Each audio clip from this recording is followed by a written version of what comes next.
Good morning, Pisces, and welcome to my channel. This is the Oracle of Zoraya Utranaya, and today I'll be doing a reading for you for the week of June the 23rd to the 29th, 2024. I've already cut your decks and I've shuffled them all 10 times each, utilizing the numerology of the date June the 23rd, 2024, so we can dive right in. All right, first card we have for you today is the High Priestess. Now, Pisces, you are already quite intuitive. You are already quite psychic. Perhaps at this time, we are just passing through. I'm currently doing this video on the summer solstice on Thursday the 20th. The day after, on Friday, we have the full moon in Capricorn. And on this day as well, Neptune is at 29 degrees of Pisces, I believe. So this is a really heightened time. I'm having really an emotional time right now, and I'm not a Pisces, so I can imagine what you're going through. And so I think this is like the summer solstice is like this portal here, okay? And especially with Neptune at the anaretic degree of Pisces at 29, I think it's 28 degrees or 29, I'm sorry. Either way, it's the anaretic degree. So everything about Pisces is heightened, and Neptune as well. Neptune is about illusion. Things can get quite foggy. It can be dreamy, murky, and Pisces can be very intuitive, like I had said. And the High Priestess here is also representing the moon, as you can see. And we got a lot of water imagery here with her cloak. So pay attention to your dreams at this time. I know this is for the week prior, but I think this time, this Thursday, Friday portal here with the summer solstice and with Neptune in Pisces is going to be a catalyst moment. And this is the week after that for you, Pisces, where you're going to start experiencing heightened extrasensory abilities. Okay, your intuition, your psychic abilities, your clairvoyance, your clairsentience, your clairaudience, your telepathy is going to be heightened and is going to be developing at a quickened rate. Pay attention to synchronicities, nudges, knowings, inklings by the universe, by your spirit guides, by your higher self and the spirit, okay? And maybe some gods and goddesses and archetypes and different forms of consciousness that you work with, okay? Because they are going to be helping you reach your highest potential. I think the end of the latter part of the year is going to be extremely good for you, and clearly you have been doing a lot of work as well, integrating your shadow side and your light side together. You have perhaps even had a dark night of the soul. You have gone into Hades here. It's funny, I was just watching a video about Hecate prior to this recording, and she's the triple goddess, okay?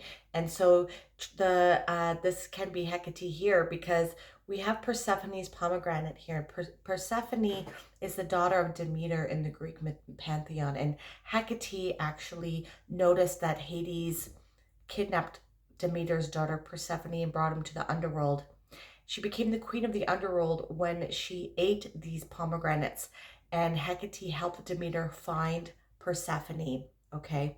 So now Demeter, she's the mother of Persephone, and she's the goddess of agriculture, and this is why we have winter apparently to the Greek pantheon, is because they made an agreement with Hades that Persephone would stay in the underground, stay in Hades, stay in the underworld during the winter months. And this is when Demeter mourns her daughter, and this is why everything dies in the winter time, okay? And then the agreement says that Persephone can come be with her mother during spring and summer and a little bit of the fall. And so and that is when everything grows again, okay? And so Hecate is the torchbearer, and she guided Demeter and Persephone into and out of the underworld. And so she's guiding you here, and you have perhaps been in the underworld. And I would maybe start tuning into Hecate a little bit, and maybe meditating and seeing if she has any messages for you with this heightened intuition and psychic abilities that you might be developing at this time. Very weird. Okay. All right. So last night I also couldn't sleep. So this is funny. Um, so perhaps we are getting a lot of solar energy coming in, the Schumann resonance. I don't know if you follow that. It's really quite heightened. If you look that up on the internet, it's really a lot of solar radiation and solar energy being bombarded onto Earth right now. We're getting a lot of M-class and X-class flares right now. Headaches can be rampant. I've been getting lots of those. And sleepless nights. My boyfriend has been waking up a lot in the night, and that was me last night, okay? So pay attention to that. This can be your DNA upgrading. We are also getting light codes with these M-class and X-class flares coming in. And some of us that are elevating in consciousness, we are actually transmuting all of this energy, and it is actually changing us on the DNA level. We are becoming light bodies, and we're moving from a carbon-based system into more of a light-based system, okay? So that being said, this can also be drawn to here with your dark night of the soul. Okay, if you have been going into the underworld, maybe there has been a period of depression in your life, Pisces, maybe, this is all depending on where you are in your spiritual development. Depression can be the catalyst for a spiritual awakening, okay? I have gone through that myself a long time ago, this has been a long process to deal with, but you start noticing things. This is when you start questioning reality, questioning what is really important in your life.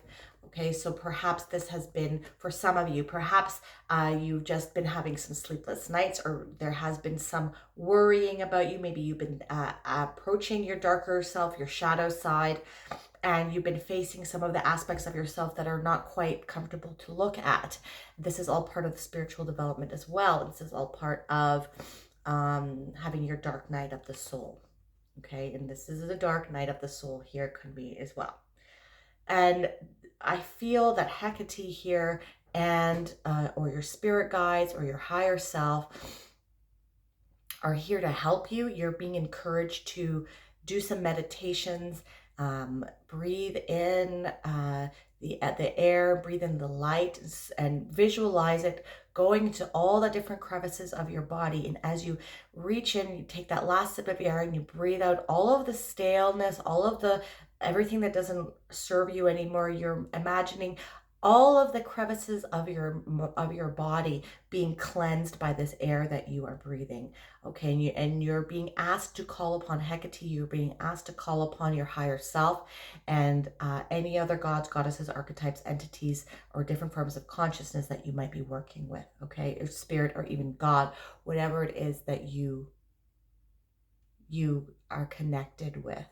Could be even Mother Nature, a tree, doesn't matter. Okay, they're going to help you here step into your power. You see that there is a person here. There are two people dueling on the bed. And one is a victim and one is the aggressor here. And you're being encouraged to step into your power and take life by the horns. Step into the power that you are developing with your psychic abilities, your clairvoyance, your clairsentience, your clairaudience, your telepathy, to see what is going on in the world and make it use this knowledge that you are acquiring to work for you. You're being encouraged to step outside your comfort zone here. You need to take off this blanket, this comfort blanket here, okay? Because the time is coming where you are going to be moving past this Nine of Swords energy. This is the 9, you're almost approaching the 10. The 10 of Swords is dead, done, and over with. So this period of heightened emotions, perhaps sleepless nights, and or anxiety or depression will be waning soon. Okay. Then we have the Seven of Swords.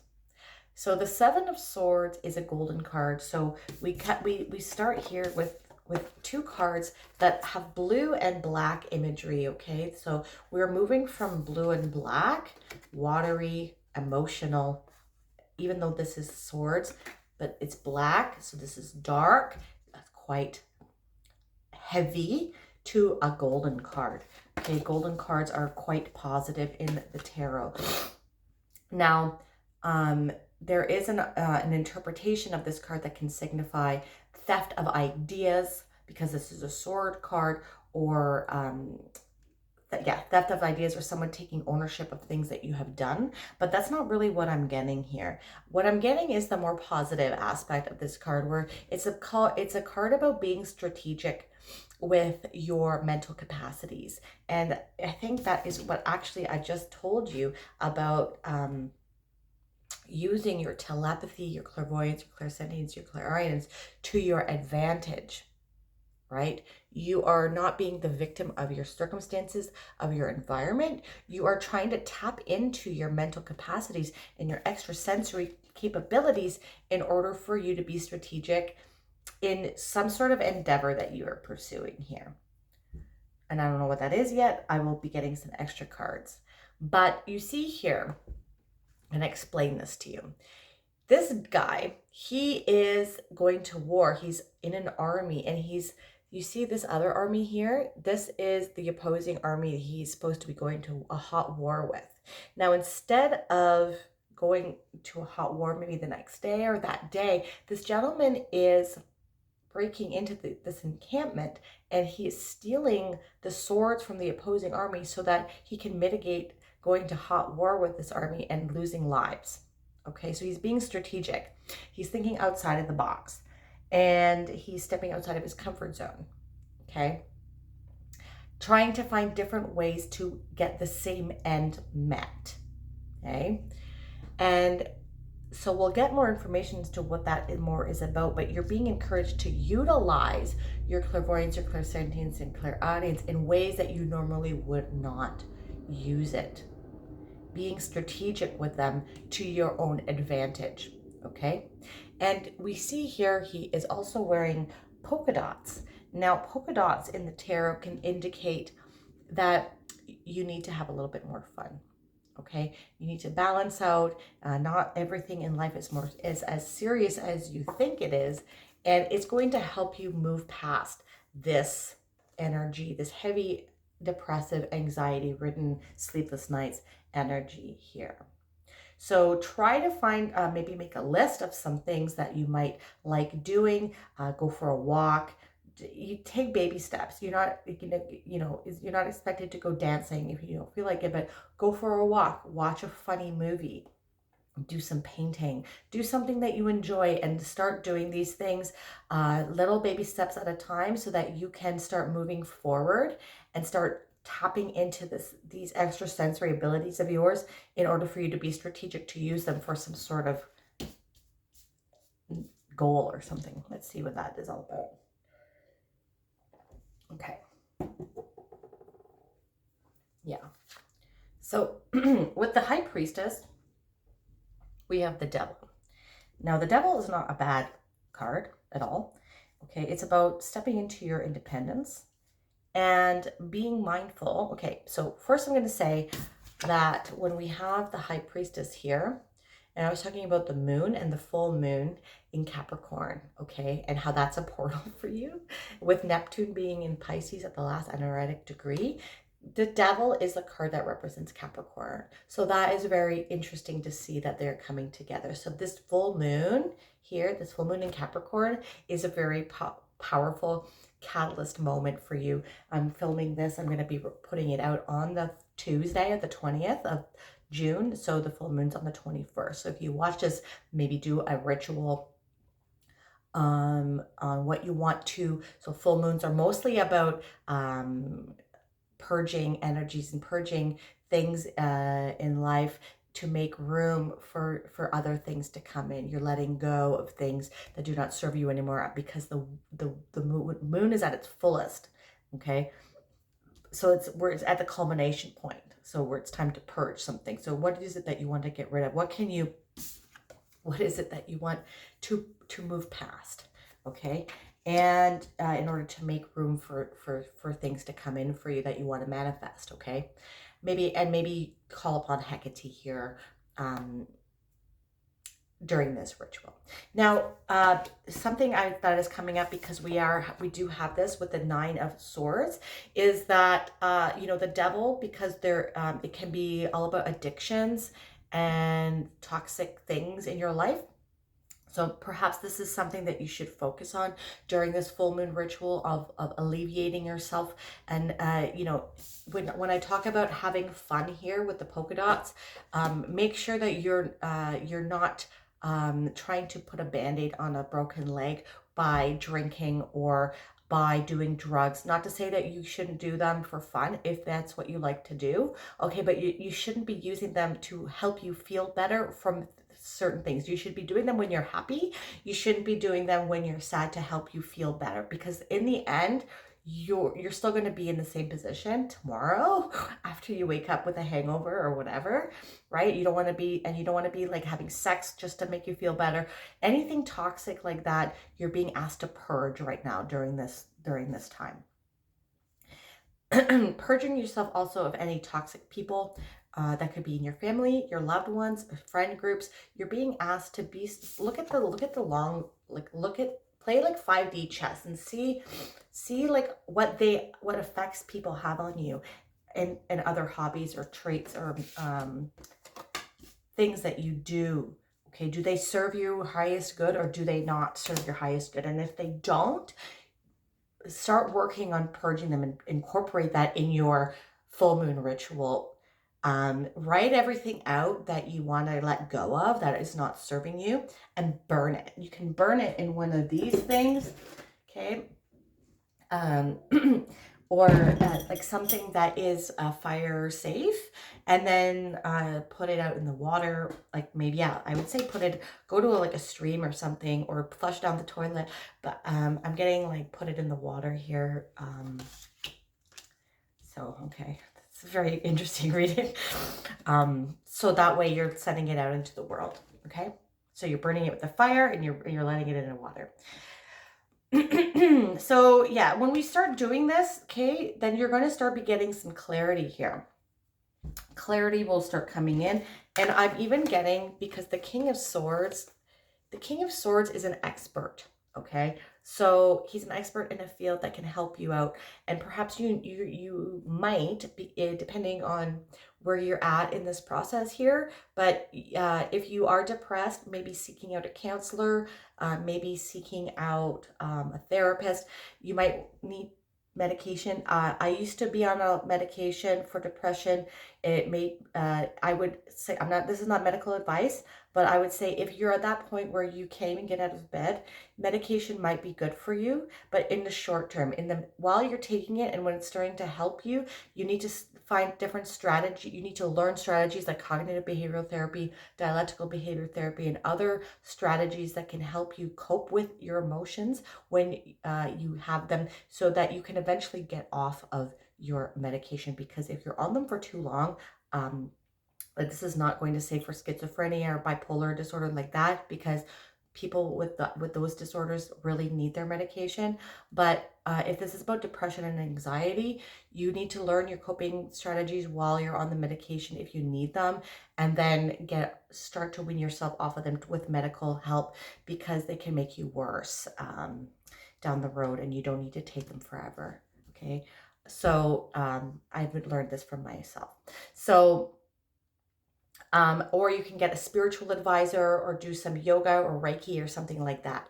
Okay, so you're being asked to seek out some outside assistance to help you maneuver through this period of time. Okay, maybe a shaman, something like that.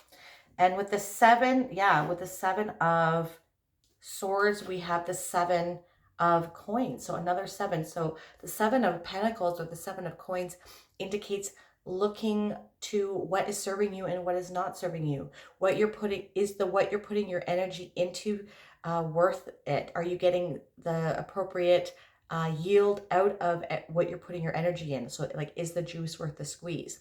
This can be with work, this can be with relationships, and this can be with people or habits. Okay, so are you getting out of these things equal or better than the energy that you're putting into things? And this is everything that you're reflecting upon during this new moon, full moon ritual. And even if you're watching this after the full moon, I would still do it. Okay, still do it. That's what I'm getting. So you're analyzing, is the juice worth the squeeze with people, habits, things, relationships, and jobs. Okay, and if they're toxic and if they're not serving you, you're letting them go and you're planting a different crop. Okay. Okay, very interesting reading. And it made me in a good mood. I was really in a bad mood. This full moon's been really affecting me. And so thank you, Pisces. All right. So we're going to end off with a Sufi Wisdom Oracle card. And now you got time to play. So that was really in good alignment with what your reading is all about too. Like, start focusing on having fun a little bit. Make time to dance and play. Dance when you're broken open. Dance if you've torn the bandage off. That's funny because I had that Band-Aid thing imagery in my reading. Dance in the middle of fighting. Dance in your blood. Dance when you're perfectly free. Rumi comes to remind you that play and developing a more playful attitude are not only enjoyable, but essential to good mental health. Wow. Okay. This change plays an important role in building strong, healthy relationships by bringing people closer to you, creating positive bonds, and resolving conflict and disagreements. If you are looking for new relationships, playfulness and humor can be effective tools, not just for attracting others, but also to help overcome insecurity and feelings of embarrassment that might have arisen in your past encounters. Oh, dear one, do not limit your own joy by being self-conscious and overly concerned about how you'll look and sound to others when you attempt to be lighthearted. There is no reason to be worried that being playful will make you look ridiculous. Reclaim your inner child by setting aside regular quality time to have fun. The more lighthearted you are, the easier it becomes. Sprinkle your life with more fun things that make you lose yourself in the moment, beloved. You need to play, especially when you believe you are too busy. Why not start now? The great Oracle Rumi encouraged you to be in love with life no matter how you are doing. When you remember to dance, you feel joy. Remember to do something playful. Be spontaneous, set aside your inhibitions, and do something fun that you haven't done in a long time. Your mantra for this week is, I am in love with life. There is always time to play, always time for fun, and always time for love. You know what? I'm going to take this advice myself too. So I'm kind of tearing up here. If this reading resonated for you, please hit that like button and subscribe to my channel. That is something that you like to do. You can also hit that bell notification to let you know when I release new videos. And if you want a more holistic approach as to what is going on with your life, not only check out your sun sign, but also your moon, your rising, and your Venus. I'm truly grateful for the energy you've brought me here today, Pisces. Thank you so much for watching. Have a wonderful week.